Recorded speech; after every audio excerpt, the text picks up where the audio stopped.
Now, were you in Hawaii when you first started writing Undercover in India? No, I was here in Florida where I live now. You're already in Florida. Okay. Yeah. It So was 2012. I came here in 2009. there we go. Okay. So let's pull up the cover again. Let's take a look at it. Okay. So now we got some background on Paul Hosch. We understand where he came to and how he is today. And this is a very interesting cover. There's a lot going on here. Yeah. It's so walk us through this cover first of all, Paul. Before explain a little bit more about the book. How did this cover come to be? What was the brainchild for it? Oh, well, I guess it was kind of a compromise between me and my publisher and her husband. So they like this. Can you see this little figure here? I love him. I have, well, I feel like if we were in the same room, I was just fooling around with it in the kitchen. It's just this one figure, there was no background, no people. This is a photograph. So they wanted to use this guy, and I wanted to use a photograph of the Ganges. Okay. This is the people bathing in the sacred river because I felt this guy was a little too jokey. It was I could be wrong, right? But I thought it was too humorous, and I didn't want people to expect a funny book because then it's both. It has funny stuff in it, but it gets serious too. So I felt it was too frivolous. And they said, no, no, it's great. It's great. Because they're much younger than me and they're, go for it, kind of people. But I said, no, I want to use the picture of the Ganges. So slowly we merged our two ideas, you know, and we wound up with this. And the publisher wanted big letters. And I said, well, why? We don't need big letters. No, she wanted big letters. So that's sort of like what happened. It became an amalgam of our different ideas. And this is a memoir written and illustrated. Yes. So now, did you take the picture as well at the Ganji? No, no, no. It's a stock photo. Oh, it's a stock photo. Okay. So it Yeah. wasn't that you were bathing in there with them and you're like, I got to take a shot of this, and that brought a big memory. Uh, Well, there are several chapters in the book about being around the Ganges. yes, Like yes.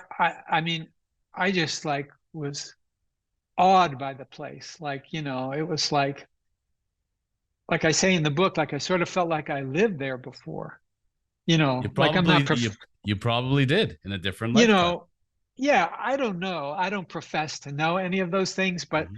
it had a very familiar feeling, and that just the energy there were people singing like kirtan is like this repetitious Indian singing, like, Mhm. and they were singing Sitaram, Sitaram, like that for 60 years straight without a break in Six this one zero. spot. 6-0. Didn't they go to sleep And at they some have point, or did they had somebody to take over no for them? different people. Got you. They have Got you. different people coming in different tunes, but the Yes. words are always the same. And they had speakers that blasted out all over the Ganges. And these people with play with tablas and harmonium, and they'd sit up there. And Amazing. you know, where are you going to get that kind of energy, right? You're not going to Only in find it. India. Only Yeah, in India.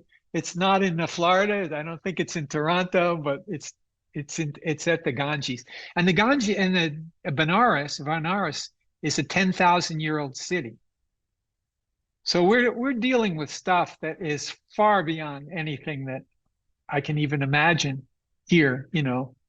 So I was pretty impressed. And they burn bodies because people go there and they bring they believe that if you die by the Ganges, that's a blessing. The Ganges is a sacred river to them.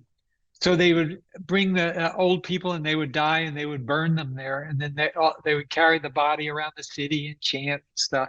It was just a really trippy place.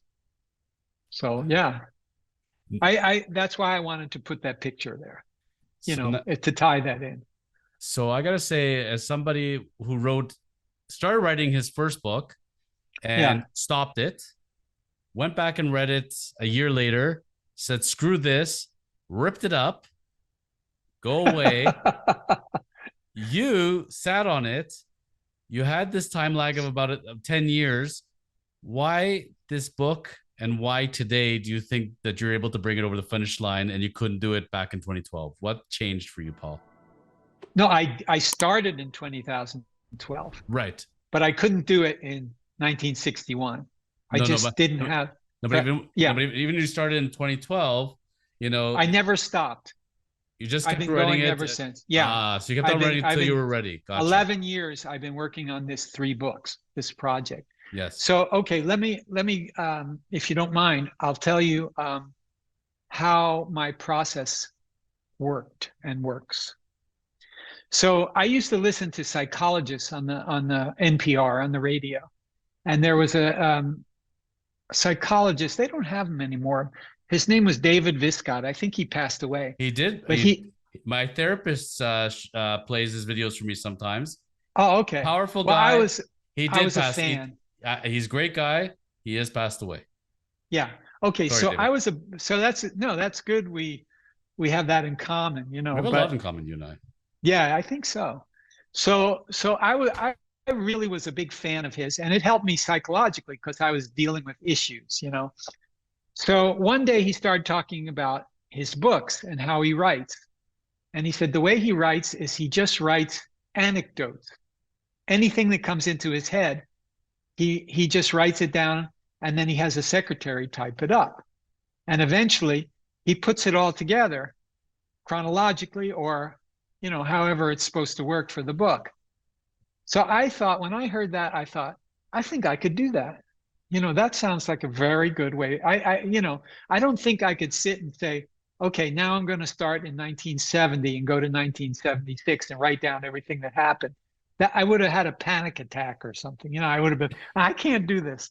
But writing anecdotes, I could write anecdotes. So I got a bunch of yellow pads and I just started writing down anything I could think of from any part of my life if it was interesting to me.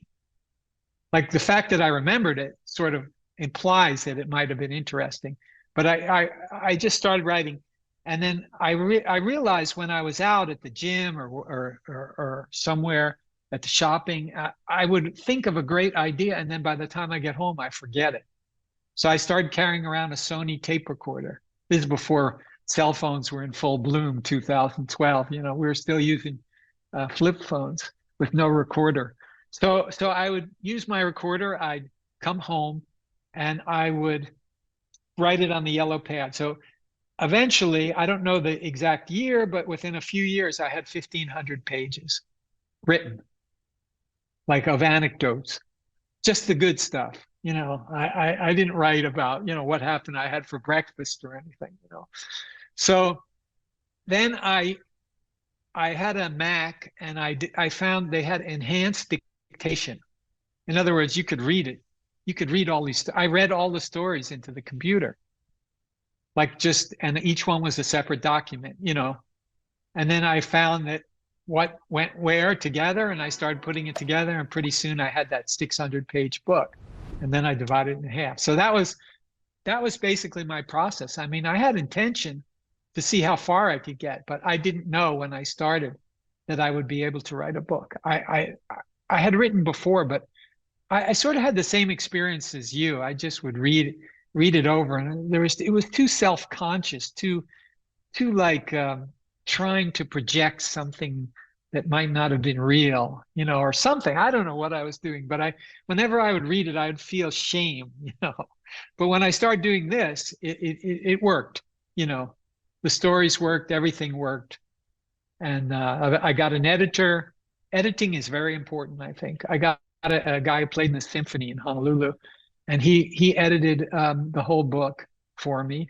And then I found another friend of mine I knew from a long time ago. He said he was an English PhD. If I ever needed anything edited, let him know. So I dumped about all 600 pages on him, little at a time. And beautiful man that he is, he edited the whole thing.